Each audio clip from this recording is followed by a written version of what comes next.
पिता परमेश्वर, रोज की तरह आज भी जब हम वचन को खोलते हैं तो हम आपकी अगुवाई को मांगते हैं। प्रभु पवित्र आत्मा, आप हमें सिखाइए और वचन की गहराइयों को समझने में हमारी मदद कीजिए। साथ ही इन वचनों को याद रखने और उन पर चलने में हमारी मदद कीजिए। ये प्रार्थना प्रभु यीशु के नाम से मांगता हूँ, आमीन। दोस्तों, आज हम प्रेरितों का काम उसका 27वां अध्याय देखेंगे और इसमें हम देखेंगे कि पौलुस किस तरह से कैसरिया में, जहाँ पे राज्यपाल के यहाँ पे था, वहां से वो अब नाव के द्वारा रोम की तरफ जाता है और उसकी पूरी यात्रा के बारे में यह अध्याय है। एक इंटरेस्टिंग बात यह है कि परमेश्वर ने पौलुस को ये बोला कि तू रोम में जाकर अपनी गवाही देगा, और ऐसा होगा, पूरा ऐसा होता है वचन में।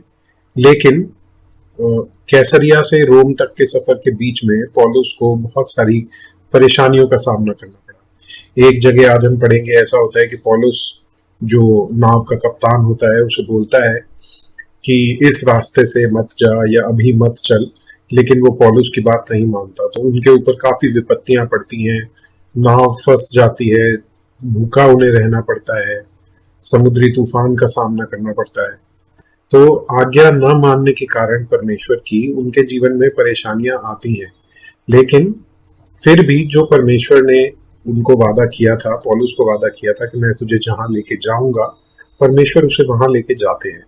तो इसमें मैं ये सोच रहा था कि एक तरह से दो रास्ते थे। एक तो परमेश्वर की बात मान के आराम से वो लोग पहुंच जाते, दूसरा ये है कि परमेश्वर की बात उन्होंने नहीं मानी तो वो तूफानों में भूखे रहकर, शिपरेक होकर, एक जगह उनकी नाव टूट जाती है।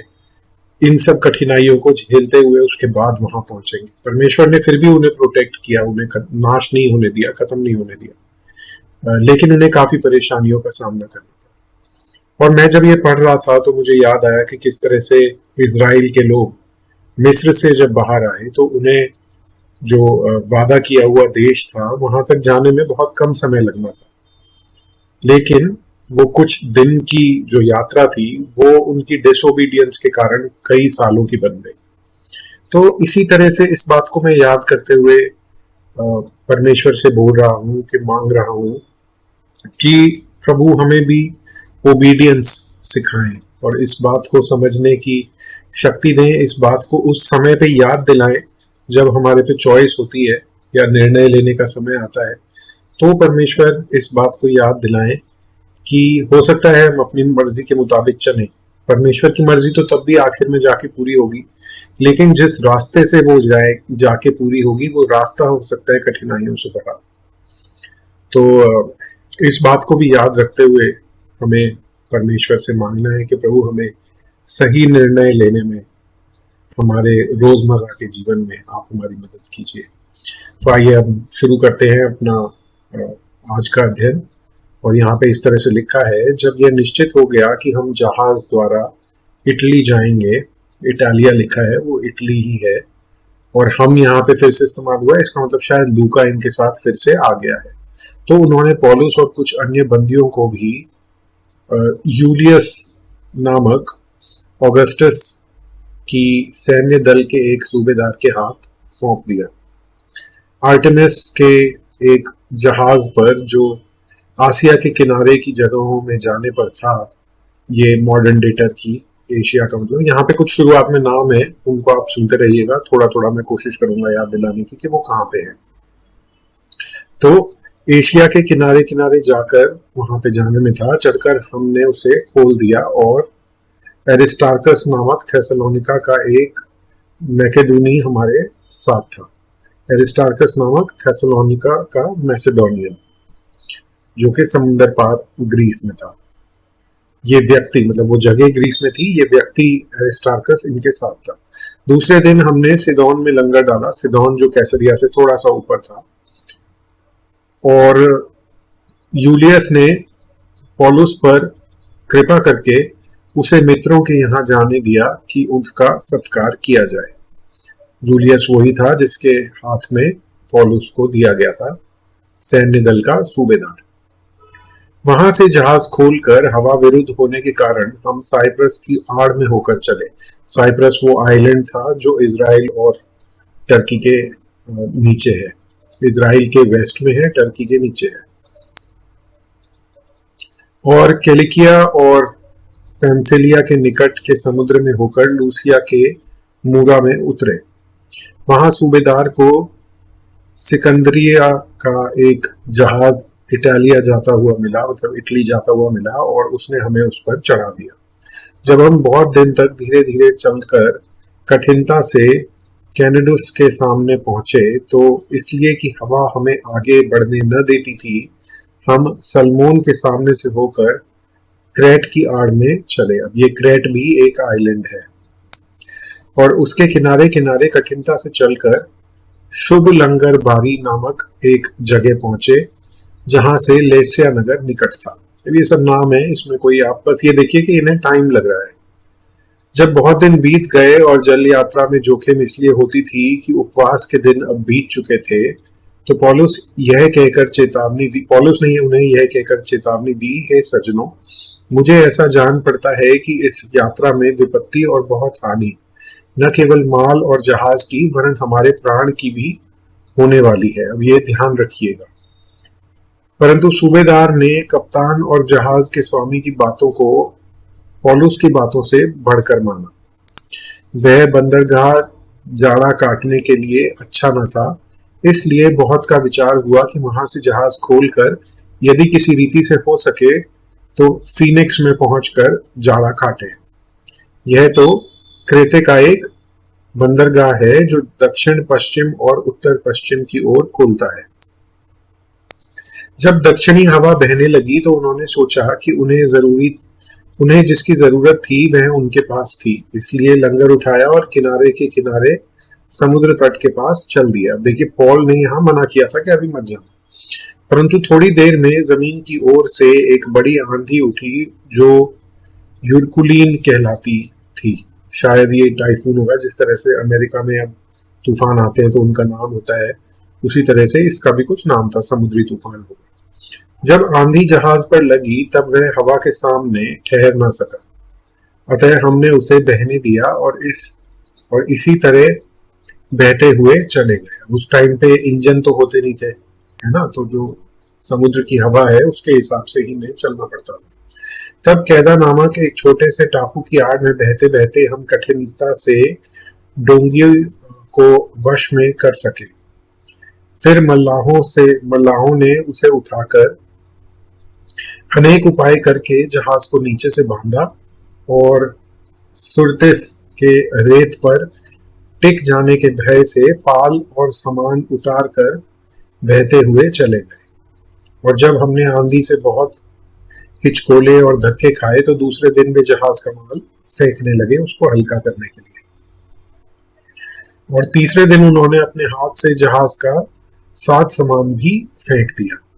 और जब बहुत दिनों तक न सूर्य न तारे दिखाई दिए और बड़ी आंधी चल रही थी, तो अंत में हमारे बचने की सारी आशा जाती रही। जब वे बहुत दिन तक भूखे रह चुके तो पौलुस ने उनके बीच में खड़ा होकर कहा, हे लोगों, चाहिए था कि तुम मेरी बात मानकर क्रेट से न जहाज खोलते और ना यह विपत्ति आती और ना यह आनी उठाते। ठीक है, पौलुस बोल रहा है कि देखो, मैंने तुम्हें कहा था, तुमने बात नहीं मानी तो ये विपत्ति आई है। अब हमें वैसा नहीं करना चाहिए था, हमने गलती करी।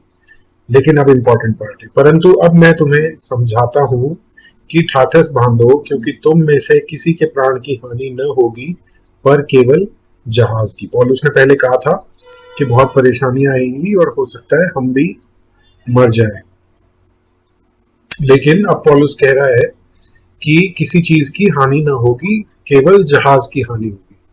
क्योंकि परमेश्वर जिसका मैं हूं और जिसकी सेवा करता हूं, उसके स्वर्गदूत ने आज रात मेरे पास आकर कहा, हे पौलुस, मत डर, तुझे कैसर यानी कि सीजर के सामने खड़ा होना अवश्य है, और देख, परमेश्वर ने सबको जो तेरे साथ यात्रा करते हैं तुझे दिया है। इसलिए हे सज्जनों, ठाठस बांधो, क्योंकि मैं परमेश्वर पर विश्वास करता हूं कि जैसा मुझसे कहा गया है वैसा ही होगा। देखिए, इस समय पे ये अभी भी तूफान के बीच में है, पौलुस के पास परमेश्वर के वचन के अलावा और कुछ नहीं है। तो हम भी अपने आप को कई तूफानों में पाते हैं जहां हमारे पास वचन के अलावा और कुछ नहीं होता। लेकिन आपको ये पढ़ के ही पता लग जाएगा कि पॉल एक कामनेस थी पॉल के अंदर इस वचन के आने के बाद। मतलब एक स्थिरता थी, एक आश्वासन था, उसको विश्वास था कि जैसा परमेश्वर ने बताया है वैसा ही होगा। परंतु हम किसी टापू पर जा टिकना होगा परंतु हमें किसी टापू पर जा टिकना होगा। जब 14वीं रात हुई और हम एंद्रिया समुद्र में भटक रहे थे तो आंधी रात के निकट मल्लाहों के अनुमान से जाना कि हम किसी देश के निकट पहुंच रहे हैं।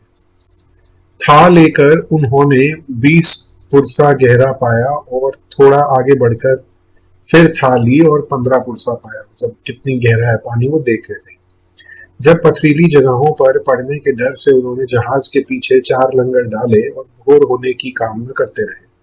परंतु जब मल्लाह जहाज पर से भागना चाहते थे और गहरी से लंगर डालने के बहाने डोंगी समुद्र में उतार दी तो पौलुस ने सूबेदार और सिपाहियों से कहा, यदि ये जहाज पर न रहे तो तुम भी नहीं बच सकते। तब सिपाहियों ने रस्से काटकर डोंगी गिरा दी। तब भोर होने पर था तो पौलुस ने यह कहकर सबको भोजन करने को समझाया, आज 14 दिन हुए हैं कि तुम आस देखते देखते भूखे रहे और कुछ भोजन ना किया। इसलिए तुम्हें समझाता हूं कि कुछ खा लो जिससे तुम्हारा बचाव हो, क्योंकि तुम में से किसी के सिर का एक भाल भी न गिरेगा, परमेश्वर के वचन के अनुसार। और यह कहकर उसने रोटी लेकर सबके सामने परमेश्वर का धन्यवाद किया और तोड़कर खाने लगा। तब वे सब भी ठाठस बांधकर भोजन करने लगे। हम सब मिलकर जहाज पर 276 जन थे। काफी बड़ी भीड़ थी और मैं सोचता हूँ यहाँ पे लिखा नहीं है परमेश्वर के वचन में, लेकिन प्रार्थना कर रहा है पौलुस और उनके साथ रोटी तोड़ रहा है, तो पौलुस ने सुसमाचार भी जरूर बांटा होगा। जब वे भोजन करके तृप्त हुए तो गेहूं को समुद्र में फेंक कर जहाज हल्का करने लगे।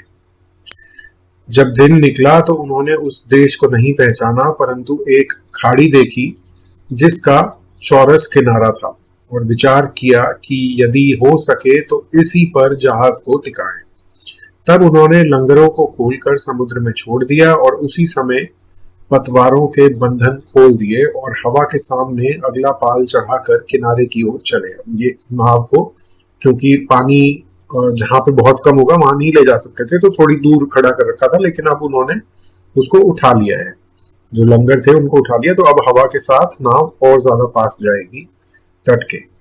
परंतु 2 समुद्र के संगम की जगह पकड़कर उन्होंने जहाज को टिकाया और गलही को धक्का खाकर गड़ गई। मतलब आगे से जो जहाज था वो नीचे लग गया और टल न सकी, परंतु जहाज का पिछला भाग लहरों के बल से टूटने लगा। तो आगे से वो पत्थरों के ऊपर टिका हुआ है और पीछे से क्योंकि लहरें आ रही हैं तो वो टूटता जा रहा है। तब सिपाहियों का यह विचार हुआ कि बंदियों को मार डालें, ऐसा न हो कि कोई तैर कर निकल भागे। परंतु सूबेदार ने पौलुस को बचाने की इच्छा से उन्हें इस विचार से रोका और यह कहा कि जो तैर सकते हैं पहले कूदकर किनारे पर निकल जाएं और बाकी कोई पटरों पर और कोई जहाज की अन्य वस्तुओं के सहारे निकल जाए। इस रीति से सब कोई भूमि पर बच निकले। ठीक है, तो ये आज का वचन था। मैं आपको एक बार फिर से वो 2 आयतें मैं ढूंढता हूं, मुझे 1 मिनट दीजिए।